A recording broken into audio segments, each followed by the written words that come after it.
Финляндия тоже присутствует в Западной Украине. Kaverit on räikeäty, että kun ainoa kello varvaskarvoja, niin Mika Parikan mökeillä se on ollut se, että sä oot ainoa kello piirretty joku skiguli tohon naamaan. Onko sulla joku, mikä tää on? Sä nukuit yhtäkkiä. Sulla on kulli otsassa. Niin, no. Mutta vastaus sun kysymykseen on se, että ainoa asia kropassani, mitä mietin, niin olen tietoinen on. Ja sitten, jos mulla olisi pelkästään ne varpaat paljaana, niin mä olisin vielä tietoisempi niistä varvaskarvoista.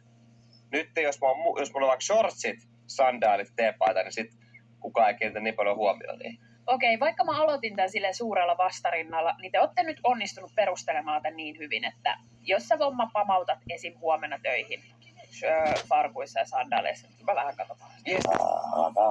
Marokko ei ole Marrakesh, Casablanca eikä Rabat, ja Luisi sanoo, miljoonia marokkolaisia elää köyhyydessä. Hän ei kuitenkaan pelkää karkotusta. Pour moi, la expulsée, c'est pas la mort, Se ei ole kuolema. Tämä on taistelua kelvollisesta elämästä. Karkotus tarkoittaisi paluuta entiseen. Kaikki vallatun talon asukkaat unelmoivat oleskeluluvasta Belgiassa. moi aussi, j'aime bien contribuer dans une société. Haluaisin osallistua yhteiskuntaan, jossa elän. Pidän tästä maasta, joten haluaisin maksaa sosiaalimaksuja.